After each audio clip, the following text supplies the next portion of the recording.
Bonjour à toutes et à tous, c'est Romain Daubry, consultant pour Bourse Direct, et nous sommes le lundi 20 janvier, il est 15h56. Les marchés américains sont fermés aujourd'hui pour Martin Luther King's Day, et l'attention est pourtant tournée autour de l'investiture de Donald Trump qui aura lieu à 18h. Donald Trump qui tweet déjà, et donc qui fait bouger encore les marchés, un peu de volatilité. À court terme, on va aller voir un peu la réaction sur les indices européens pour l'instant, on ira faire aussi un tour sur les indices américains, bien entendu, même s'ils sont fermés pour la séance. Merci à toutes et à tous pour vos likes, vos retweets, vos partages, vos commentaires positifs. Pensez bien sûr à vous abonner à la chaîne Bourse Direct YouTube et puis à nos comptes Twitter respectifs. Et je vous remercie encore parce que vous êtes de plus en plus nombreux à regarder, à liker cette vidéo hebdomadaire, ces vidéos hebdomadaires. Et donc c'est qu'elles vous sont utiles et vos messages le confirment. Donc un grand merci pour ça. Et on va pouvoir commencer cette semaine, donc une semaine qui est intéressante, nouvelle échéance technique sur les marchés dérivés.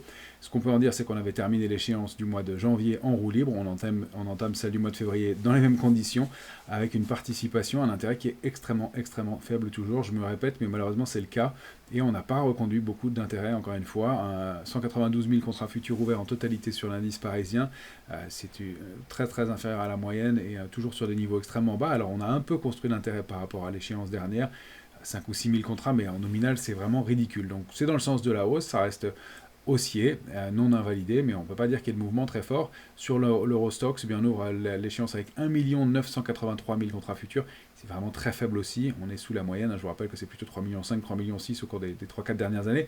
Donc on a vraiment des niveaux d'intérêt qui sont très faibles, tout en haut de marché, même si ça va un peu dans le sens de la hausse du marché, dans le sens acheteur, manifestement, mais il n'y a pas une force gigantesque. Ce qu'on peut dire en Europe toujours, c'est que du côté des couvertures, on a des ratios de couverture qui sont hyper complaisants, même si la volatilité ne le traduit pas complètement, parce qu'on a des volatilités qui sont au-delà de 16 sur en Europe, en mensuel sur l'Eurostoxx ou le CAC, donc c'est pas ridicule, mais ça indique quand même qu'il y a un désintérêt, et c'est lié, cette absence de protection dans les portefeuilles, à l'absence d'intérêt aussi. On n'a pas grand-chose à protéger puisqu'on n'est pas surinvesti, donc du côté des marchés dérivés, il va falloir construire. Alors, est-ce qu'on va continuer ce mouvement haussier en apportant de l'intérêt? C'est pas certain, puisque manifestement, on a quand même déjà accéléré pas mal la semaine dernière, plus de 3% sur l'indice parisien. On a débordé des niveaux techniques sur l'Eurostoxx, des niveaux importants, et on ne peut pas dire que l'intérêt soit méchamment mis en place, méchamment révélé. Donc on a quand même toujours un marché qui reste haussier, mais attention, avec pas beaucoup de suivi, pas beaucoup de momentum, donc à voir. Sur les indices américains, c'est un peu différent, puisqu'on a un peu une absence d'intérêt aussi sur les futurs. On a un ratio de couverture qui est à l'équilibre, on n'a pas de complaisance notoire, une volatilité qui s'établit à 15,5, un peu plus basse paradoxalement. On fait payer l'assurance moins cher, mais on n'a pas les mêmes configurations de marché non plus. On est en haut de marché, on avait consolidé, on a rebondi et on a validé des figures haussières qu'on avait vues ensemble. Pour l'instant, ça se met en place, on est sous des niveaux clés. Donc on va observer cette phase de début de semaine, mais pour l'instant, il n'y a pas d'éléments majeurs à déterminer. L'intérêt, donc toujours dans le sens acheteur, mais très modeste, et un ratio de couverture qui est quand même hyper complaisant en Europe. Donc moi je reste toujours un peu sceptique sur ce mouvement, même si on accompagne pour l'instant, on reste haussier, il n'y a pas d'invalidation du tout, mais attention à de mauvaises surprises dans ce contexte-là. On va considérer qu'il faut toujours être un peu prudent et garder une poche de cash, même si on a quelques dossiers qui sont intéressants. Férié aujourd'hui, donc les marchés pour Luther King's Day aux États-Unis, investisseur de Donald Trump à 18h. Demain mardi, le ZU allemand, donc intéressant sur la santé économique en Allemagne. On aura mardi la publication d'Alstom en France, donc demain, et de Netflix demain soir aux États-Unis. Ça va pas être une semaine très chargée en publications macro et micro, mais on aura quand même quelques éléments intéressants. Mercredi, discours de Christine Lagarde, et puis en fin de journée aux États-Unis, Procter & Gamble et Johnson & Johnson qui publieront. Je vous dis en fin de journée, c'est peut-être dans le courant de la séance d'ailleurs pour ces deux valeurs, donc intéressantes toutes les deux pour la consommation américaine. Jeudi, on aura Christian Dior qui va publier, la maison mère de LVMH, donc toujours intéressant à regarder en amont, et après les bonnes publications de Richemont, on ira jeter un œil sur un panier de valeurs du luxe en Europe. On va voir que c'est pas loin de réactiver peut-être une dynamique un peu haussière à court terme. Vendredi, toute une batterie de PMI, indice des directeurs d'achat en France, en Allemagne et aux États-Unis. Toujours important, mais considéré comme avancé sur la santé de l'économie, donc ce sera pas mal pour animer cette semaine qui reste quand même relativement creuse. Et puis Christine Lagarde s'exprimera vendredi, et enfin Amex publiera aux États-Unis. Donc une semaine un peu de transition, il y a quelques éléments à surveiller importants, quelques publications pour les small et mid caps aussi, je ne les évoque pas ici, on ne peut pas faire une liste exhaustive, mais il y aura quelques publications de ce côté-là à surveiller aussi. Pour l'instant, on est plutôt dans un contexte haussier, avec un modeste intérêt qui se remet en place et avec les marchés européens qui se comportent pour l'instant mieux que les indices américains. On va aller voir ça tout de suite en image. On a ici le S&P graphique hebdomadaire. Notre oblique baissière est bien identifiée par les opérateurs et par l'ensemble du marché. Quand on zoome en journalier, eh bien voilà, on est allé s'installer juste au-dessus. Donc gap de rupture probable. Alors où est-ce qu'on le mettra ici, ce gap de rupture? La suite de l'histoire nous le dira. En tout cas, gap en haut de marché sont des signes de force.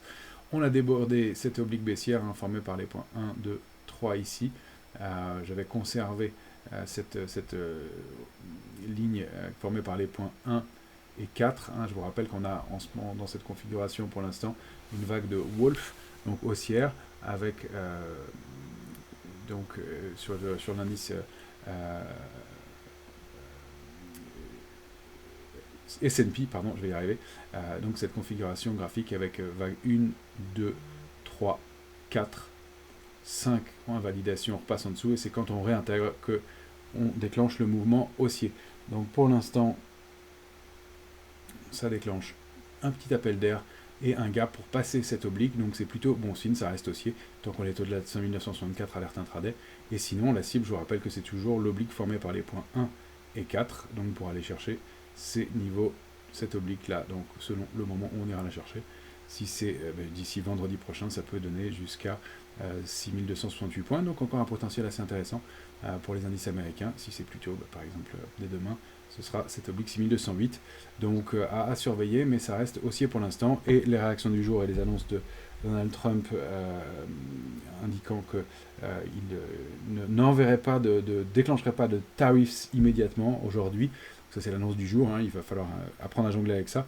Eh bien, plus aux opérateurs manifestement, et même en Europe, bien entendu. On a un indice Nasdaq qui a la même configuration, lui il n'a pas passé l'oblique baissière, alors ça dépend de la façon dont on le trace. En tout cas, un petit gap aussi qui reste légèrement ouvert, donc au cours de la journée de vendredi dernier.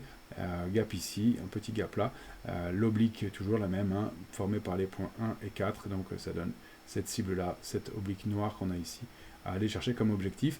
Tant qu'on est au-delà, pour le Nasdaq de 21 292 et surtout 21 095, ce serait un peu plus gênant, mais on ne serait qu'à l'intérieur pour l'instant d'une forme de biseau de consolidation, donc pas d'alerte majeure non plus, même si l'intérêt reste modeste, mais les volumes vendredi étaient quand même supérieurs à la moyenne. L'indice de volatilité, il se détend, il est toujours en zone d'optimisme, donc on n'a pas de complaisance folle, on est toujours au-delà de niveau technique important, au-delà de 15,40, pas de gros commentaires à faire, mais si on continue à passer sous 15,40, on entrera en complaisance, le mouvement haussier devra se poursuivre sur le marché action et aller chercher les cibles qu'on a indiquées. Attention, sur pas sous 16,70, première alerte, c'est au-delà de 18,36, qu'on aurait un petit changement de comportement sur les indices un peu plus marqués, probablement, et un peu plus risqué, mais pour l'instant, on n'y est pas. On va se concentrer sur nos indices européens, qui eux sont ouverts aujourd'hui, mais au moins vous aurez les niveaux pour la semaine, et pour les jours à venir. L'indice Eurostoxx continue son parcours haussier, très propre. On a en noir le trait qui est lié à l'échéance des marchés dérivés. Je vous rappelle que la cible, elle est située, l'idéal du mouvement, la première cible, c'est 5314 points. On va dézoomer un peu en hebdomadaire. On reprend notre feuille de route. On est sorti de cette longue congestion. Accélération haussière. On a débordé le range 4914, 5124. La suite, c'est le range suivant. Si on dézoome en mensuel, je crois que je l'avais tracé comme ça pour donner une feuille de route plus large. Voilà, la cible, c'est 5336. On n'en est pas loin pour l'instant. Enfin, on n'est pas loin, on n'y est pas encore, mais on est bien parti pour aller chercher ce niveau. Tant qu'on est au-delà de 5008, pas d'alerte, 4975, 5008, cette zone vraiment pivot. Et donc pour l'instant, on reste haussier, ça se confirme aujourd'hui avec une hausse de 0,57%, propre, un petit gap comblé à l'ouverture, et puis on a ce trait qui marque l'échéance des marchés dérivés. Donc on est toujours en hausse, non invalidé, et au contraire réactivation sur l'Eurostoxx malgré le manque d'intérêt. Mais sur le DAX, ça continue aussi, 0,63 de hausse à l'instant. On vient de chercher une cible, 21 028, 21 034 à l'instant. On y va proprement, tant qu'on est au-delà de 20 876 en intraday, on reste largement haussier. Il y a ce premier gap, puis deuxième comblé, troisième. Alors est-ce que c'est ici ce gap de rupture? Pour l'instant, ça reste haussier et on aura un peu la réponse sur le positionnement du gap et leur rôle exact par la suite, mais pour l'instant, en haut de marché, haussier, pas d'invalidation et les niveaux de retournement sont bien lointains à 20 452, c'est vraiment le premier niveau d'alerte sur le DAX, on en est loin maintenant. Et la première cible, 21 322, on a des cibles évidemment plus importantes si on dupliquait les ranges par le haut, on peut aller chercher des extensions, pourquoi pas en direction de 21 590, 21 600, donc un indice DAX qui a aussi bien réactivé sa dynamique haussière et qui forme un nouveau plus haut historique en séance aujourd'hui. Quand même, l'indice CAC 40, bien, on va toujours dézoomer, on va reprendre notre feuille de route de long terme. On n'a pour moi toujours pas invalidé cette longue vague de Wolf, même si on rebondit. Alors on dirait on finira bien par baisser un jour, mais on a quand même cette grosse configuration de long terme qui n'est pas engageante et qui reste, malgré le rebond actuel, dans des volumes qui sont un peu supérieurs à la moyenne, il faut le dire, mais avec une position ouverte qui ne s'étaye pas, eh bien, à mon sens, un petit risque. Est-ce que ce sont vraiment des mains fortes qui payent ce marché-là? Je ne suis pas certain, donc on peut aller chercher des extensions ce mois-ci jusqu'à 7854, CAC 40 cash, sans invalider le mouvement de baisse, mais pour l'instant, ça reste haussier, il faut accompagner, donc 854 900, tant qu'on est là, il faudra clôturer en mensuel au-delà de ce niveau-là pour invalider cette grosse structure de baisse, mais à court terme, ça reste haussier, on a bien neutralisé pour l'instant le mouvement baissier et on forme un rebond dans une tendance qui, eh bien, pour l'instant, n'a pas donné d'autres signes d'invalidation qu'un rebond, à mon sens plutôt alimenté par un excès de pessimisme aussi, il faut le rappeler, puisqu'on était dans une configuration assez négative. Je vous ai retracé tous les niveaux sur le futur CAC 40 graphique, cette fois-ci en 14 heures. Je les ai ajustés, vous pouvez les reprendre pour l'échéance du mois de février. Nos niveaux de support, donc l'alerte de long terme 7242, le range 7242-542 est débordé. La cible suivante, c'est donc le niveau de 7844. On en approche, 7797 n'est pas loin. La petite annonce, le petit tweet de Trump il y a quelques minutes a permis d'accélérer. On vaut 7787, on est en hausse de 0,60%. Hausse gentille en l'absence de marché américain. Aujourd'hui, 7723, c'est l'alerte intraday, l'alerte de court terme 7651, l'alerte de moyen terme 7542. On pourrait les décaler d'un cran, considérer que moyen terme c'est 7379 et 542 celle de court terme. On a quand même construit sous ce niveau-là, il n'y a aucune raison de passer en dessous. C'est vrai que ça fait peu de temps qu'on est repassé au-delà de 7542 points, que la cible est assez proche. Donc on peut décaler un peu peut-être ces niveaux en effet d'un cran. En tout cas, ce sont les niveaux clés à surveiller et les cibles, donc 797, 844, 894, 950, 8002, 8066 si vous voulez des extensions.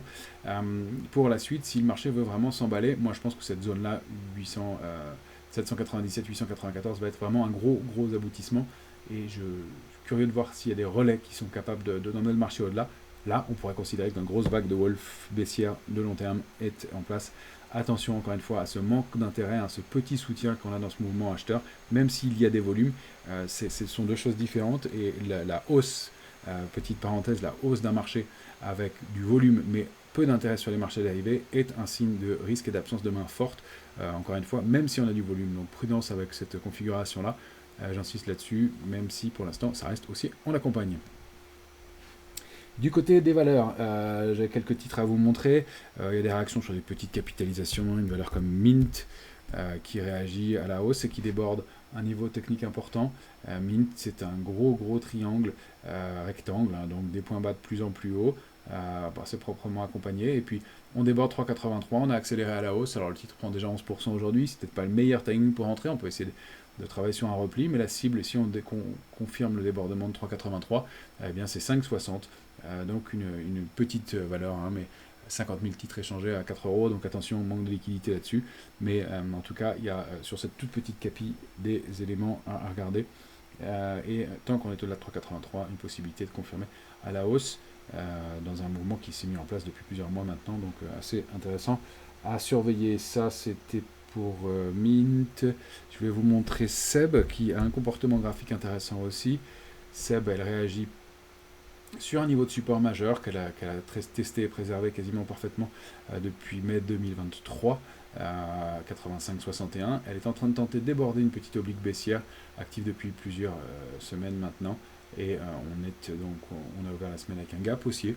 des volumes qui avaient un peu augmenté vendredi en plus, pardon, et donc pour l'instant un mouvement qui est intéressant, avec des niveaux à aller chercher 94,70, pourquoi pas cette grosse résistance à 106,5, on aura peut-être un intermédiaire ici un peu plus bas à 105,20, mais un petit mouvement haussier qui se met en place dans un bas de range, et avec aussi un avalement haussier la semaine dernière qui m'intéressait. La bougie de la semaine du 6 janvier a été englobée par celle du 13. On ouvre en gap haussier, c'est plutôt une configuration qui est pas mal pour Seb pour l'instant. Je voulais vous montrer, alors un peu dans le désordre en taille de capi, mais Parrot qui a un parcours toujours aussi intéressant, même si elle a déjà formé une bonne partie du chemin. La cible de ce gros biseau dans lequel elle s'inscrit et dont elle est sortie puissamment il y a 2 semaines, c'est 5,58 la première, et pourquoi pas des extensions jusqu'à 7,80. Rentrer maintenant, c'est peut-être un peu tendu. Par contre, les volumes qui diminuent un peu, qui divergent un peu derrière avec le mouvement. En revanche, pour ceux qui sont déjà sur le titre, on peut conserver pour aller chercher cette extension à 7,86. Bon, ça reste un très gros mouvement encore. Attention à essayer d'exploiter plutôt des replis.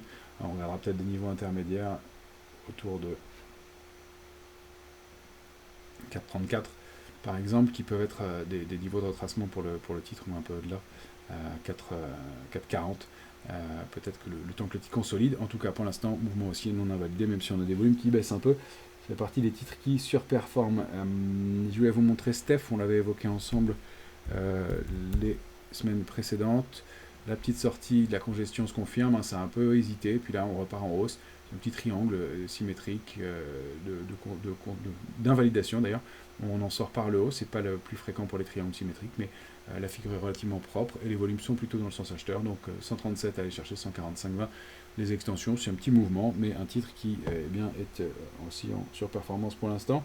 Et je voulais vous montrer parmi les titres aussi qui se comportent pas mal, Vicat. Vicat est en hausse et est en train de tester un gros niveau Vicat. On n'a pas clôturé depuis le mois d'avril 2019 pour Vicat au-delà de 36,75 en hebdomadaire. Alors là, ce n'est que le début de la semaine, on va voir si on y arrive. On a eu pas mal de rejets, attention aux faux signaux contre ce niveau de 36,75 depuis plusieurs mois.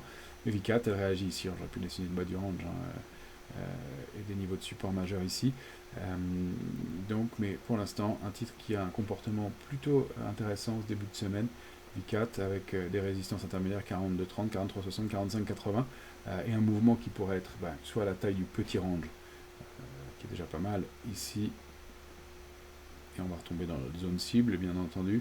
Voilà, un peu au-delà de 43,60, on aurait un niveau à 44,10, et puis pourquoi pas réactiver la dynamique haussière et donc sortir de ce très large range cette fois-ci. Là, on a plutôt un mouvement bien supérieur. Ça, c'est du long terme bien entendu, mais c'est bien un double bottom anti-sèche, je dirais, ici, si on arrive à déborder cette ligne de coup. Et donc, dans ces cas-là, aller chercher les tops historiques du titre. Et pourquoi pas des extensions aux alentours de 53,10, comme par hasard. Vous voyez que ça correspond au sommet du titre qui date de 2018. Donc, toujours des symétries intéressantes à repérer. Graphiquement, donc, quelque chose d'intelligent, peut-être, et de positif de ce côté-là, tant qu'on est au-delà de 36,75 en clôture hebdomadaire pour l'instant. Parmi les titres que je voulais vous montrer sur l'indice parisien, on a Legrand qui réagit bien pour des mouvements un peu moins brutaux. En bas de son canal haussier de long terme, elle a rebondi dessus. Ce niveau de support à 94,64 est maintenant bien débordé. Alors en mensuel on verra, mais on a réintégré le range. Je vais vous remettre en hebdomadaire. Voilà, un canal aussi qui avait été testé ici, là et là. On avait tourné autour et puis on a réintégré. Donc on est peut-être parti pour aller chercher la borne haute du canal et d'un niveau aux alentours de 106,35, pourquoi pas des extensions. Donc près des tops du titre. En tout cas, ça se reprend, ça fait partie des titres qui surperforment. On a quand même parmi toutes les valeurs de l'indice parisien Accor, Essilor, Hermès, Safran et Schneider Electric qui sont proches ou en train de former des plus hauts historiques. Donc ça aussi, c'est un signe de surperformance pour le marché pour l'instant. Donc c'est plutôt pas mal. Je vais remettre la config en vert et celle-là, elle sera en rouge maintenant, cette résistance. Donc voilà le gros niveau, le prochain gros niveau, il y a des intermédiaires probablement, mais le prochain gros niveau pour le grand, et donc pourquoi pas la borne haute de son canal haussier long terme, un parcours assez propre. Sur les secteurs, en Asie, on a quelque chose qui est intéressant sur l'ETF asiatique PASI ou ASI, vous savez cet ETF qu'on évoque parfois, qui permet de travailler l'Asie de façon diversifiée. Je vais retrouver l'ETF, voilà, hein, donc on avait une configuration avec une accélération haussière, on s'en souvient, au mois de septembre dernier, consolidation, on a rangé entre 8,86 et 9,44, on revient à 9,44, et donc avec des chances d'accélérer, d'aller chercher pourquoi pas la borne haute du range suivant, 10,60, alors j'avais décalé un petit peu en effet, et le range serait peut-être un peu plus petit, mais on a des niveaux de résistance à surveiller de ce côté-là, et donc des cibles qui sont pas mal, en tout cas une bonne réaction, plusieurs appuis sur ce niveau de support, et on est en train de tester la médiane du grand range, 8,86, 10,43, donc un mouvement qui est peut-être en train de repartir à la hausse pour les indices asiatiques à surveiller. Je vous avais en revanche parlé de l'Inde il y a quelques temps, en disant qu'il y en avait un point d'entrée, il était bien invalidé, on n'était pas revenu dessus, mais je voulais vous le montrer cette fois-ci. Prudence, c'est vraiment en train de se dégrader graphiquement sur l'Inde, ça c'est l'ETF India, qui avait fait un très très beau parcours de mars 2023 jusqu'à un sommet en septembre dernier. On était revenu sur le bas du range, accélération haussière, puis ça a invalidé, là on est quand même passé en dessous, très franchement, sous un niveau de support important, donc attention, pour l'instant plus trop de tendance, et plutôt même un peu baissier sur un indice qui a bien invalidé, donc un peu de prudence sur cet ETF. Celui qui se comporte bien, c'est le MIB. Alors, MIB, je vous le donne dans un instant.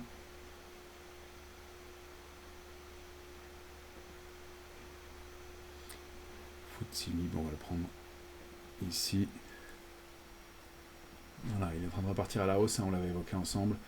Probable surperformance, c'est un peu le cas. Pour l'instant, on repart, on déborde 34 820.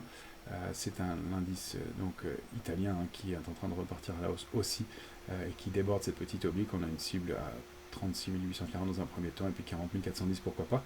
Un mouvement aussi qui est toujours intéressant pour l'instant sur le MIB.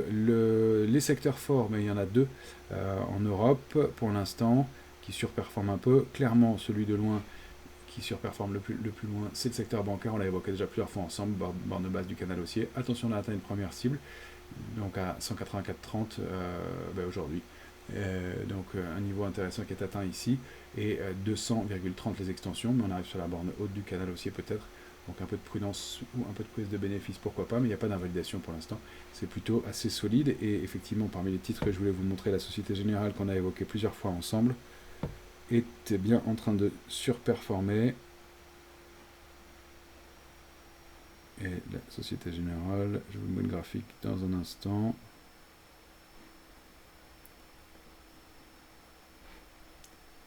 Ici, pardon.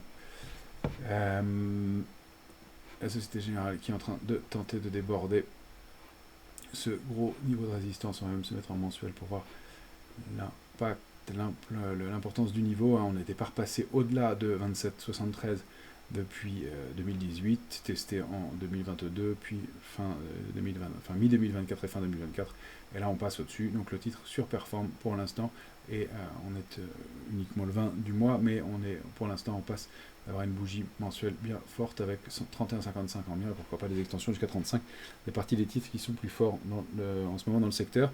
Et puis je vous avais parler du secteur du luxe. Est-ce que dans son ensemble, il pourrait activer une dynamique haussière? Il y a des petites choses qui se passent. On voit que Kering est en train de tenter de déborder 251. Et vous voyez, si on le prend sous forme d'ETF Amundi Global Luxe, eh bien, on a le range 180-60, 220-80, au sein duquel on a été bloqué depuis juillet 2023. Hein.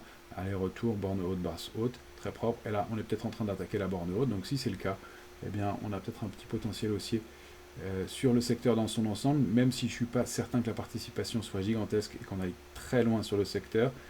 En tout cas, il semble retrouver des couleurs.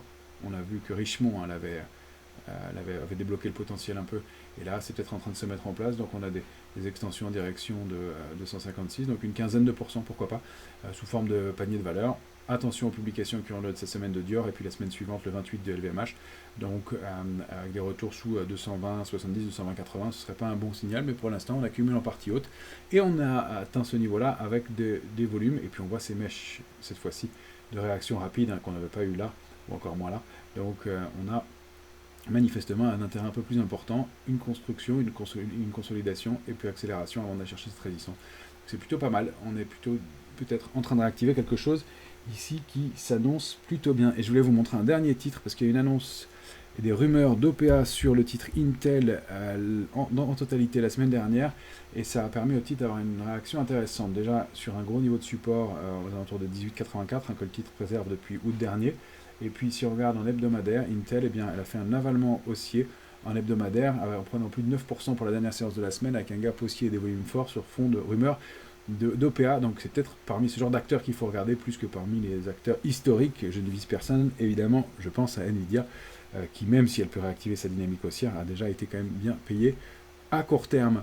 Voilà les éléments que je voulais vous donner pour ce début de semaine. Je ne fais pas de focus sur les matières premières. On a atteint la cible sur le Como, la première, donc pour l'instant petite consolidation, pas d'invalidation. Il y a pour l'instant des niveaux de résistance qui sont testés, pas de changement majeur. Je vous souhaite une excellente semaine à toutes et à tous. Merci encore de partager ce contenu s'il vous a plu, et on se retrouve tout au long de la semaine pour le suivi du marché.